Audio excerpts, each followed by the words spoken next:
really excited to be here with all of you. Thanks for coming to this. Holly and I are excited, and this is going to be fun. So we are going to start with a video. We're going to watch a lot of videos. I hope that's okay.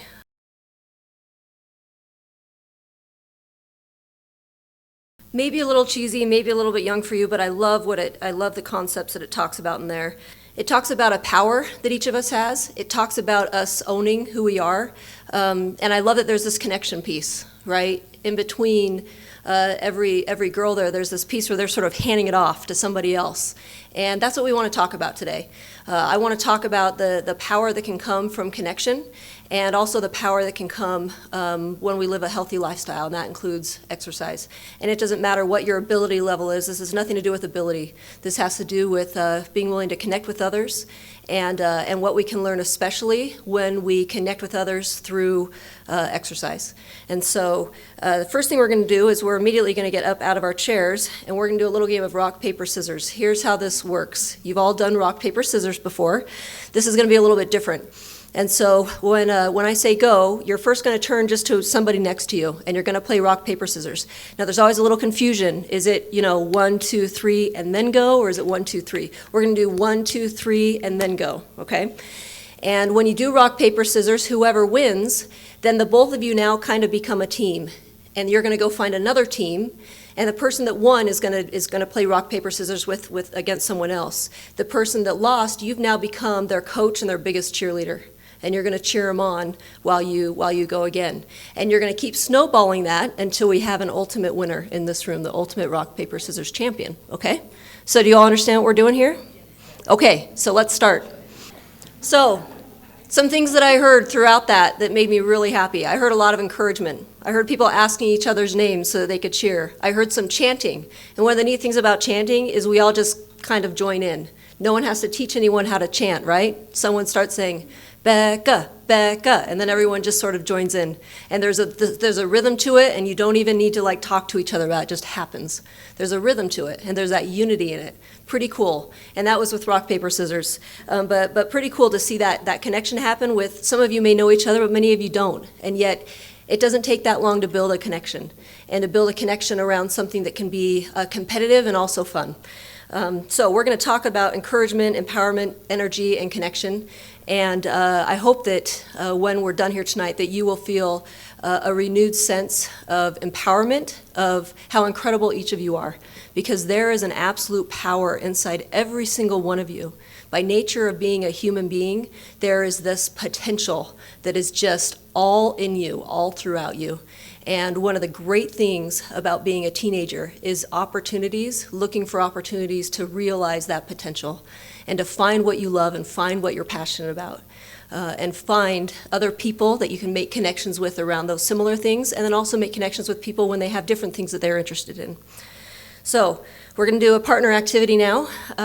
So this is what you need to do. You're going to turn to someone next to you, and you're going to go through a couple questions. You're going to tell them first something that you like about yourself. And then you're going to tell them something that you may be insecure about. And then you're going to tell them something that you've noticed about them. Again, some of you may know each other, some of you maybe you've just met, but tell them something that you like about them. And then when you receive that compliment, the only thing you're allowed to do is look them in the eye and smile and say thank you. That's it. And then I want you to talk a little bit with each other of what was easy or hard about all of these statements in that interaction, okay? So we're going to do this quickly. Just take a couple minutes. So make sure pair it up. Is there anyone that doesn't have a pair as you pair up? Good. Thank you. Any other comments? Okay. So it absolutely takes practice, just like anything else. The good news of that is that means we can get better at it, right? It means that with practice, we can get better at it. We can get better at looking for the things in ourselves that we like. It means we can get better about receiving compliments and not having that, yeah, but, or that's nice of you, but just the thank you. That's so hard. That's something I'm trying to work on a lot, is because I'm self-conscious and I don't want anyone to think that I think I'm all great. And a lot of things people say I don't believe about myself, and so I find that I get in my head instead of just saying, thank you, it's really nice of you to say. And then like Sally talked about, and when you just focus on the gratitude part, you actually get to internalize what they say. And maybe you recognize that while you don't quite believe that about yourself yet, the more you just focus on the gratitude, the more that you just internalize and realize, maybe they're right. Maybe, and maybe I'm the one that's been looking at this incorrectly about myself. So, excellent. Okay, we're going to watch another video. This video, there is a part in it. If you have a queasy stomach, look away. This is about the importance of practicing.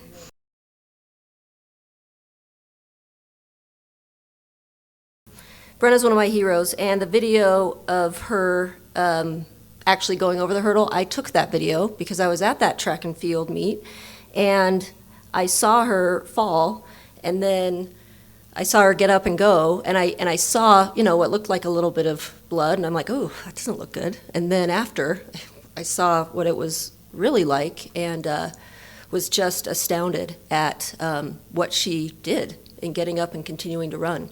A couple of things she said that are key. She talked about it's about the struggle. It's not, we always want to do our best, but it's not about winning. It's about what we do when we hit a hurdle, basically. And the really important thing is what she said at the beginning about, my coach always taught us that if we hit a hurdle, to just keep going. Because actually in hurdles, you do hit a hurdle often, not quite the way she did, but that's sort of a normal thing, that sometimes you kind of clip the hurdle and you keep going. And so because of that training, she didn't look down, she didn't think about it, she just did what she had practiced and finished the race. And so when we think about that, and when we think about what we do when maybe we have a negative thought about ourselves, or what do we do when we don't have confidence, or what do we do when someone compliments us? Again, the more we practice how we respond to those things, or the more we practice how we respond when things don't quite go our way, we really can change our attitude about it, which can also then help change our outcome. And part of that is then, what are we focusing on? So Brenna's a hero of mine. She's now in Washington, D.C., teaching high school, and I think of her often. And am grateful for her example. She didn't win that race, she came in last. But again, it wasn't about that. It was about what she did when she hit a hurdle. And we can train ourselves when we hit a mental or emotional hurdle of how we respond. And I'm grateful, Holly, I know we'll talk a lot more about that and about some strategies.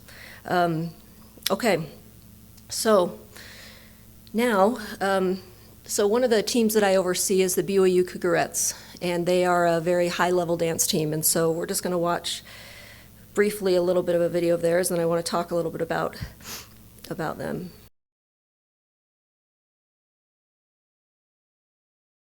So a couple things that Abby said there that I think were interesting. Again, it's a very high-level team, certainly higher level. I mean, I wouldn't even want to attempt to show you my dance moves. You would laugh me out of the room. But this is a high-level team, and they put in a lot of practice. But I also thought it was really interesting what Abby talked about in terms of how they talk to each other. And there's a lot of I love yous, and you got this, and we can do this. And their ability to perform at a high level has a lot to do with their connection to one another. And so whether anyone in this room, that we might be on a high-level dance team or we just really like to dance, there's something, again, about when we exercise, when we connect with each other, when we do something that brings energy and enthusiasm, that there are opportunities there for us to connect with one another and feed off each other's power and energy, similar to that first video, where it's the connection of power that happens between us, and the power that I have individually and someone else has, when we put it together, it actually is exponentially greater. So, also wanted to look at another dance team.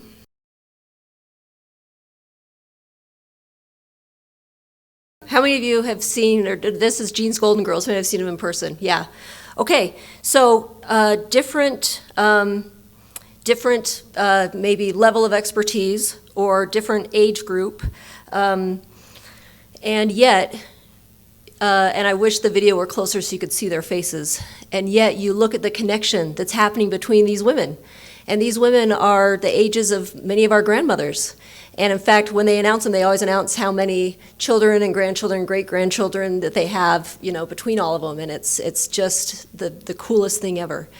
A couple quotes I wanted to read from some of the Jean's Golden Girls. It says that the 100 women who make up Jean's Golden Girls each come with their own unique story, and they are at many different stages in their life. While some join for the exercise, others join to fill a void from being widowed or divorced, others are retired, and some go to practice after their work.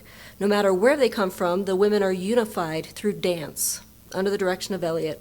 Her dance history includes movies, large theater productions, and decades of teaching children and drill teams to dance. But now she spends most of her hours of the day devoted to her Golden Girls. And then a quote says, "She doesn't care about your skill level. She makes us all feel good about ourselves, even if we have never danced before." And then another Golden Girl said, "As a young girl, I always wanted to be a star, and I waited and waited to be discovered, and it didn't happen. After 5 kids, 25 grandkids, and finding Jean's Golden Girls, I'm a star in my family's eyes now." Summing the group up as a simple dance troupe of senior citizens would never do justice to the true meaning of Jean's Golden Girls. They are, in fact, a dance team, but they are also a support group. They are lifelong friends. They are chasers of dreams and lovers of life. But most of all, they are a family. And so again, here are some women in a different circumstance, and again, maybe with a different skill level or age, and they are doing it because they love it, and they are with other women that love it. And so whether you have aspirations of being one of the best dancers in the country, or you just want to seek connection, do something you love, there are opportunities everywhere, and I hope that you'll take advantage of those opportunities for exercise and for connection. Okay, so now we're going to watch one other dance team that I just learned about a little while ago that I am absolutely inspired by.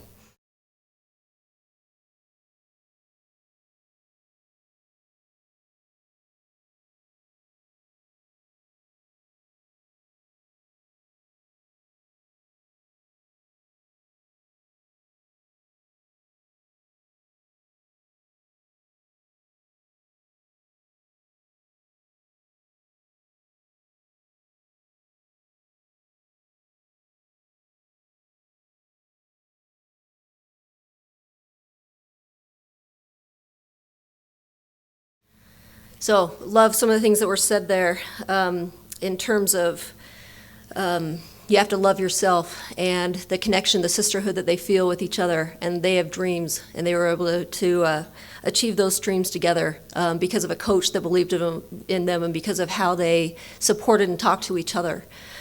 Just really inspired by that.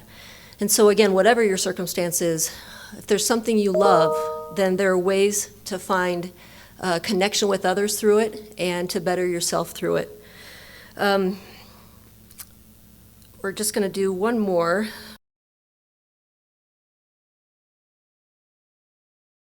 The reason I want to show that, the video before that I didn't have time for, talks about a really amazing flag football team of high school girls in, I don't remember what state it's in, but really cool, and talked about them winning the national championship. And so again, you've got young women, and then we've got some older women. Those are some of my great colleagues that, I mean, you watch them, their skill level isn't necessarily high. And they're playing against girls that are closer to your age. But they're doing it because they want to have fun, they want to connect with each other. And what a great example that is to those young women as well. And they do it with that sassy humility of sort of recognizing that they're not the best, but also having fun with it and reminding the students that they'll always have better parking, which the older you get, the more important that becomes.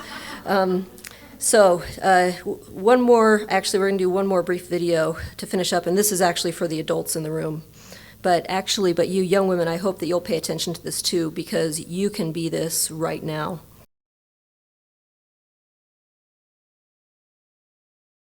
And I love that because all of us can be that for each other. I love how it talks about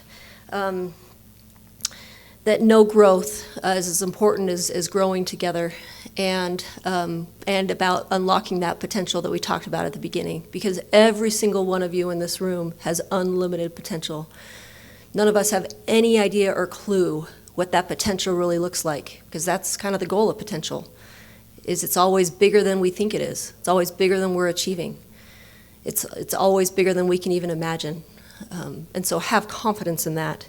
I'm really grateful to have in the room a coach that I really admire, and that's Kathy Nixon, who was a coach that I was able to coach with here at UVU and coach basketball. And she did all of those things, not just teaching someone how to make a layup or how to pass, but teaching how to connect and how to care about others. And that was an example to me then to help me as I coach. And every one of you has that potential in you too, to not only be a receiver of that coaching, but to coach others. And so to finish up, we're going to do a last activity, and it's actually going to be really similar to the first activity.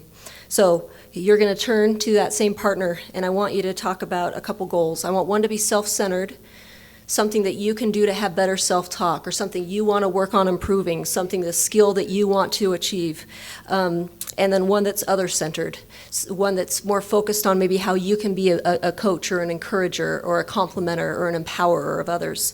And so just take just a minute and do those, and then we might share a couple of those. So go ahead and do that right now. So I want you all to know that even though I don't know you well, I know that you have infinite untapped potential and that you don't even know the half of it yet. And I encourage you that if you don't believe that, talk to people around you that care about you, and they can tell you about all the potential they see in you. Sometimes it takes that first for us to kind of believe it. But I want you to know that as I've gone through that process myself, and I've got some more years behind me than you do, as I've started to believe people when they tell me potential they see in me or things about me, when I've started to believe it, it's absolutely changed my life. It's changed the way I've looked at the world, and I know it can change the way that your world looks too. And if you don't know anyone in here that can do that for you, come talk to me afterward. I would love to do that for you and tell you the potential I see in you. So again, back to that first video, the you're it, I'm it. Think of that power. Think of that connection we can have with each other and build each other up. Thanks so much. I wanted to give you a little insight into my mind, what was going on when So I don't know if you guys realize this, but Liz and I met for the first time tonight. We've done a couple of emailing back and forth, but we really didn't really know necessarily. I knew that she was talking about exercise and physical health, and I knew I was talking about mental health.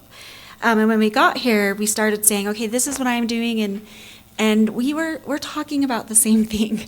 So it's so interesting and it's so cool. As they were introducing Liz, my little negative inner voice went off, because she's like the athletic director of everything at BYU. And so my mind's going, oh, we would never be friends because I suck at sports. My family used to say that I was really bad at sports with nets, and that was like basketball and soccer, and then it just became sports with balls. So skiing and rock climbing and things you don't have a ball in, I'm pretty good at, but everything other than that. So coming up here and having her validate with, it doesn't matter what your skill level is, because I love to engage in those activities.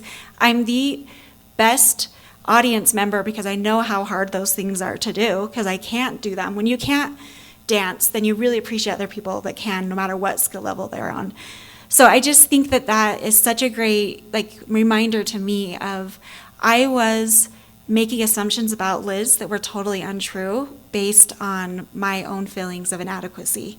And so when we're asking those questions about what do we feel inadequate about, I want to ask you a further question of, what do those inadequacies hold us back from?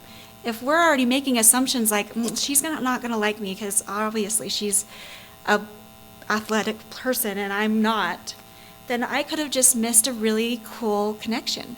I mean, that was amazing. That presentation, I think I should have gone first because mine is much more mental healthy, about the ins and the outs of mental health.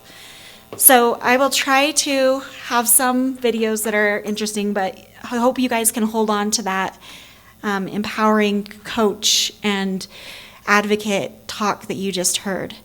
I remember being a teen and hearing adults say this and talk about stuff like that. And I would kind of say, well, you're an adult. What about my peers, or what really matters, or what about my grades, or what about what college I attend? All the things that everybody sees as that give us value are the things that we do. And what I want to let you know is that you guys have intrinsic value for who you are. Stop. It doesn't matter what you do, what you accomplish. It's because you are you and there's nobody else that's you. And because of that, you have intrinsic value and worth. And nobody has more value or worth than you do. And I think we forget that. I work a lot with teens. One of my first jobs was in a juvenile prison. And so these are the kids that basically they've committed a crime that is big enough that they have like murdered somebody or had an aggravated assault or something really, really serious that they're in a juvenile prison. And I was over the prison unit for the girls. And I walked in there kind of like, I love you guys. And everybody looked at me thinking, you are crazy, woman. Do you not know what she did? And I said, no, I don't care. I mean, I'm going to protect myself and I'm going to keep people safe. But we are going to treat them and let them know that they have value and that we love them and that they're important and that it's not about what they did. It's about their intrinsic value. And I had staff with me that we were able to look at that. And I can tell you from the bottom of my heart, I loved every single one of those girls. It's been almost 20 years since I've worked there, and some of them are some of my heroes today because we didn't try to put them in this box of like, you've made mistakes, you've done bad things, you can never change your life or be a different person.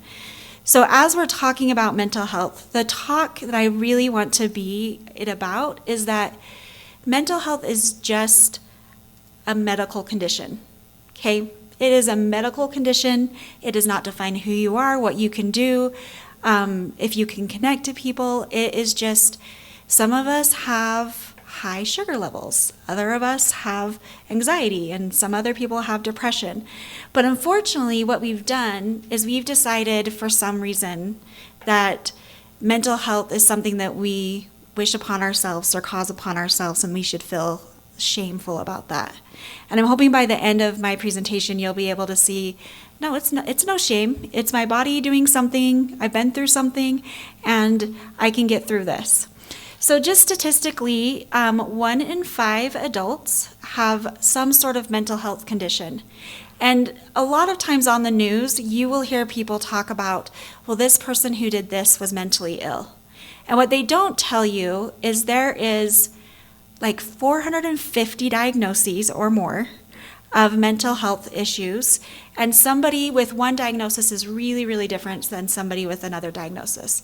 It would be like this person has medical problems, and then assuming that everybody with medical problems is the exact same. 4.6 million adults in the United States. 1 in 5 adults. Half of all lifetime mental health conditions begin at 14. And they are, by the age of 24, 75%. So in your formative teen and young adult years, not only are you going through all of the really, really hard emotional and body changes, it also is when mental health usually shows up in some way or not. And what we can do with early prevention is a lot different than what we can do if you're like 60 and coming to a therapist and saying, I've been dealing with this my whole life. Anyone can experience mental illness, regardless of race, ethnicity, sexual orientation, or gender identity, or popularity status, or athleticism, or anything that they are able to produce or do. Everybody, I have not yet worked with a geographical part of people that don't have mental health illnesses. And I think that so often if we're struggling with depression or anxiety or another mental health, we assume only me. And I want you guys to know that it is not only you, that you are not alone in this. And then 2 to 3 times if there is LGBTQ issues are more likely to experience mental illness and then also suicidal thoughts. To me, that breaks my heart. That we're looking at a community that already is shamed And then when there's mental health stuff, that they are shamed in additional for that. And then people of color may face cultural and structural barriers to accessing mental health services. As a therapist, sometimes I try to go and get help my friends get counseling or my family. And mental health, accessing it is not easy. Just because, first of all, you need to go to a good therapist. It's like some other things you're like, I can go to a doctor that I maybe don't like their personality, but they're a good doctor.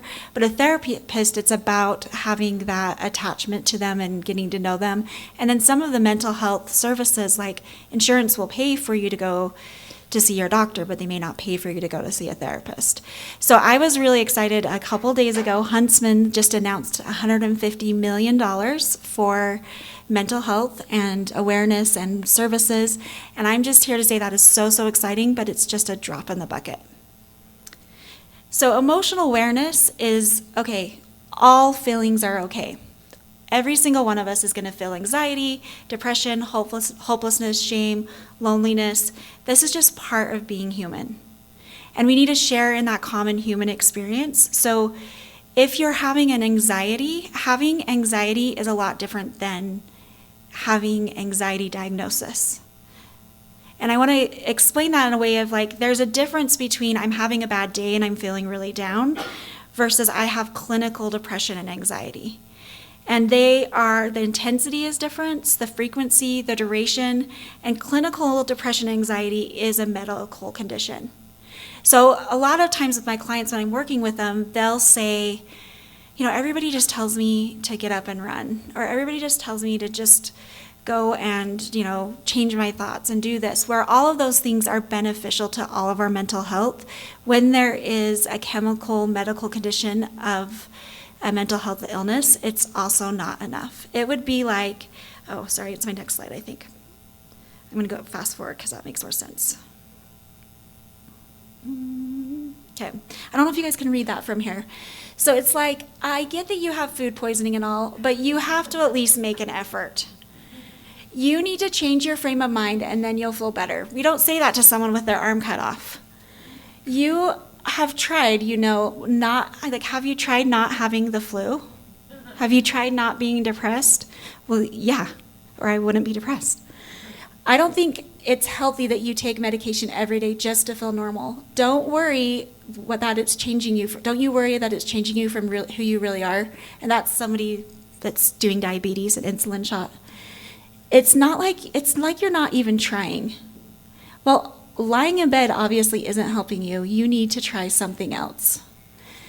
So mental health is healthcare, and there might be like this, what can we do about it? We're not the Huntsmans. We can't donate $150 million. But what we can do is we can fight the stigma.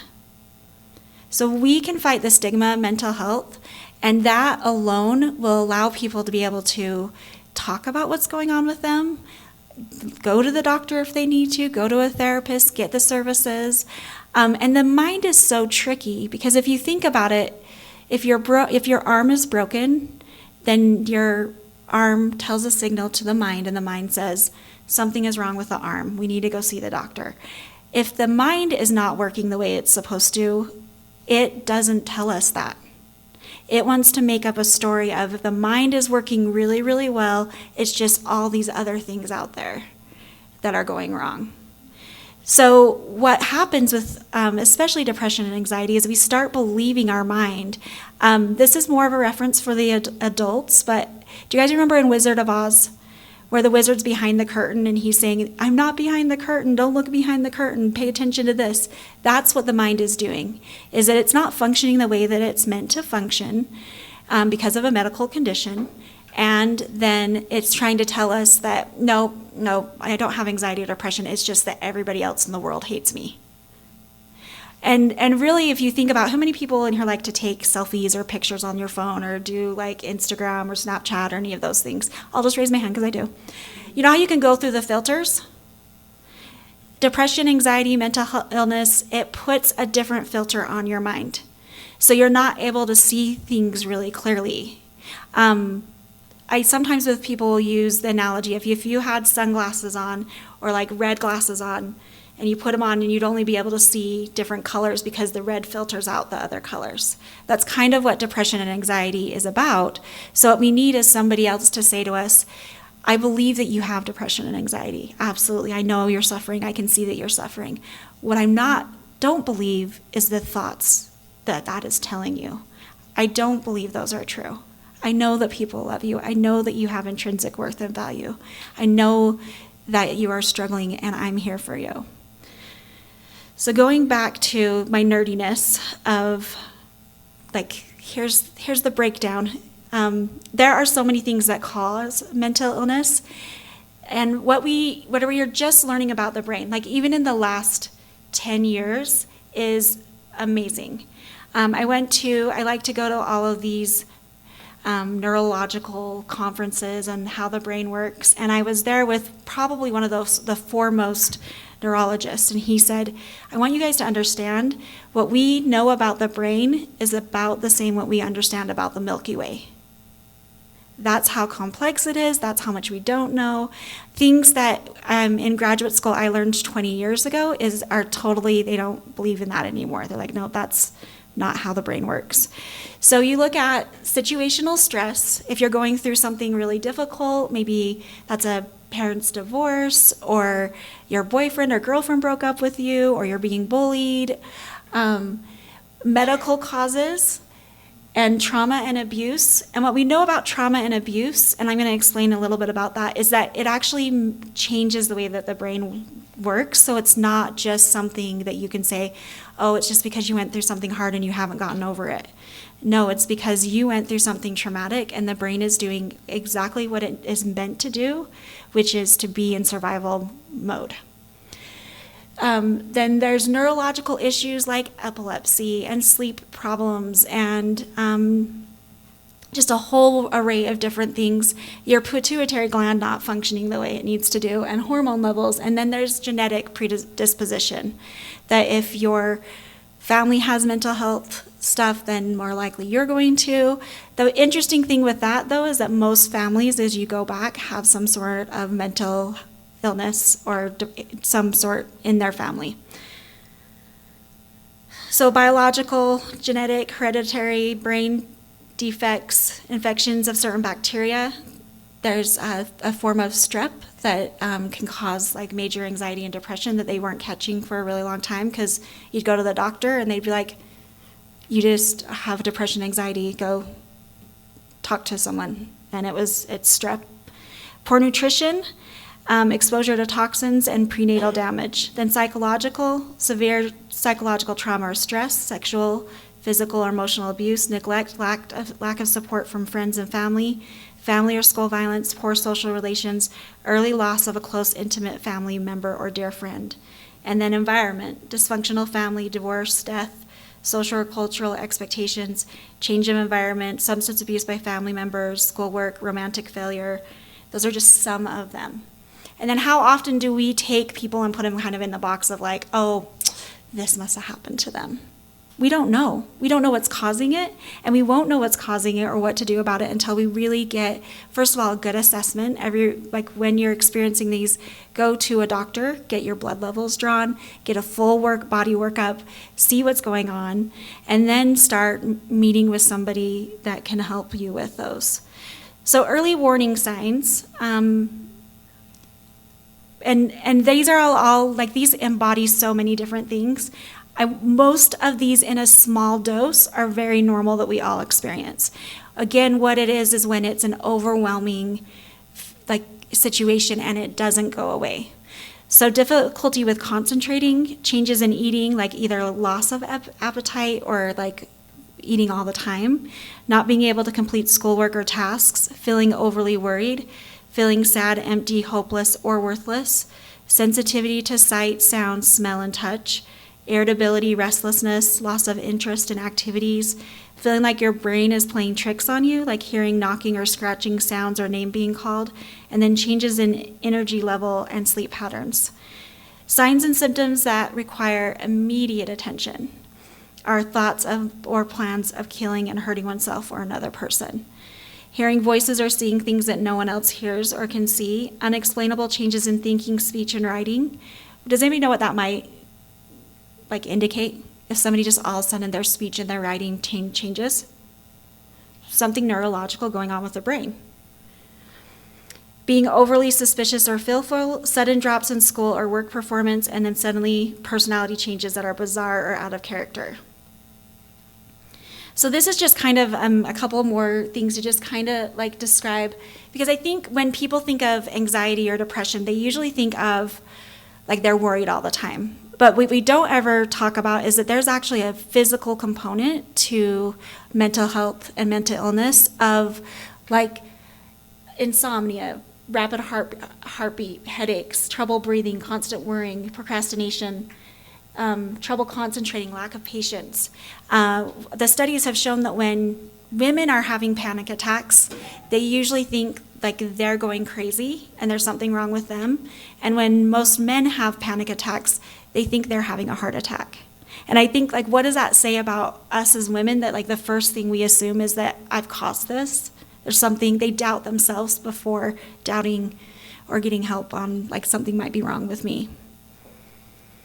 Okay, this is where I get really nerdy. If I don't have this mic and I just walk around, or maybe I can undo it. Okay. All right, so if everybody holds your hand up like this is Dan Siegel calls, and he's a neurologist, psychoneurologist, and he describes if this is kind of like our brain, where we have the brain stem, which is right here, and then the limbic system, and then the executive functioning part of the brain. So the brain stem is the reptilian brain. It is fight, flight, or freeze. And it was the first part of our brain that was formed, and it's the part of our brain that has kept us alive for all of these years. And the reptilian brain always rules. It is always the one that goes on first. So if our brain, and sometimes it's from our nervous system, it may not even be something outwardly. There might be a misfire in our nervous system that sends us into fight, flight, and freeze. So we're there, and the freeze is being stuck in the body, cold, pale skin, sense of stiffness, heaviness, holding breath, the sense of dread. And then the flight is restless legs or feet, anxiety, shallow breathing, big darting eyes, left or right or left foot movement, and absorbed fidgeting or restlessness.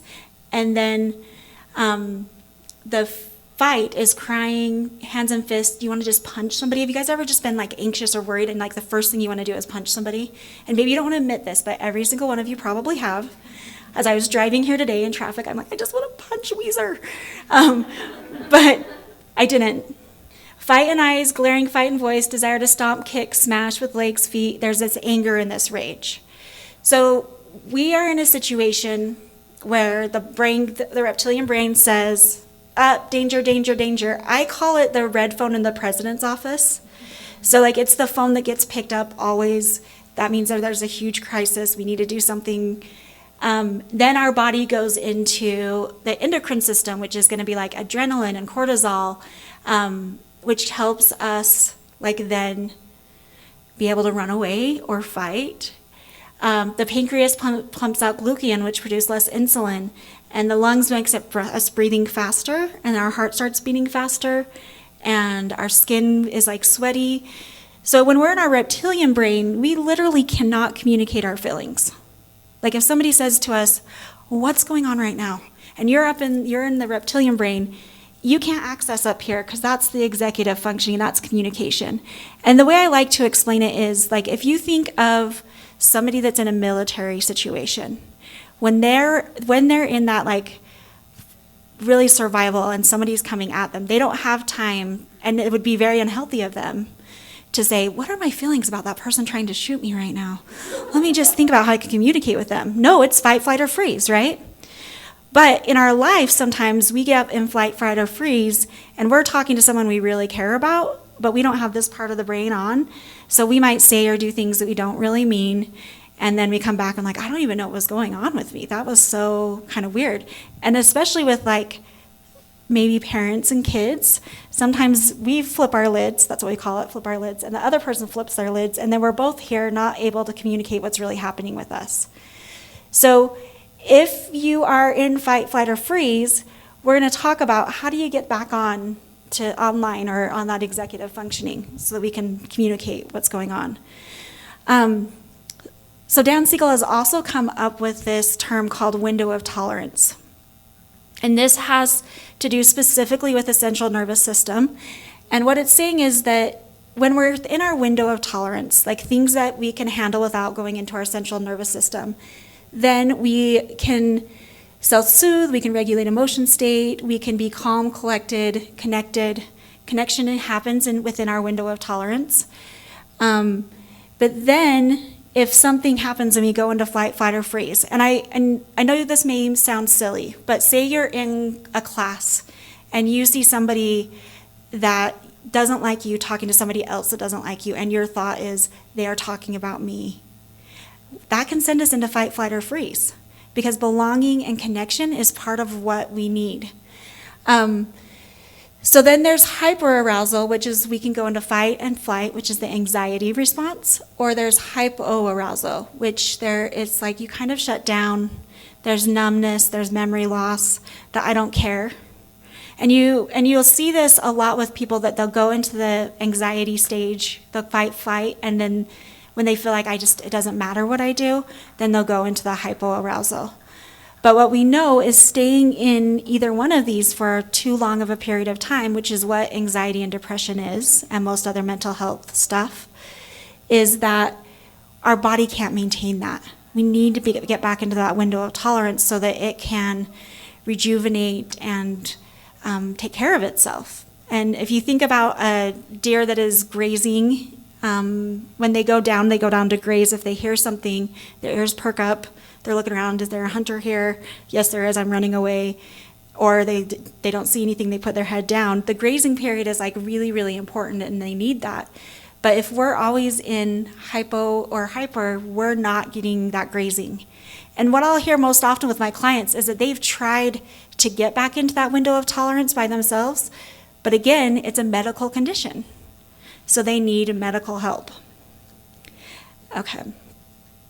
I'm going to be really fast because I know we're out of time. This is really, really important. This is from Brene Brown's research, and she's looked at shame resilience, and specifically talking about mental health and around feeling shameful about our mental health. That's what keeps us disconnected. That's what keeps us from asking for help if we think something's wrong with me. So guilt is like, I did something I regret, and it's focused on the behavior. So I can do something that I regret but still really love myself. And then I can share that with other people and get help, and it's like the example of you're driving a car, you get a flat tire, you pull off the road, you change the tire, and then you get back on the road. Shame is this feeling in our body that I am bad. There's something wrong with me intrinsically, and I am worthless, and I can't have love and belonging. And I know, like, everybody has shame. Shame comes up for everybody. But when we stay in that place of shame, it's like saying to ourselves, you pull off the side of the road because you have a broken tire, and then you say, I'm not worth driving. I'm just going to sit on the side of the road.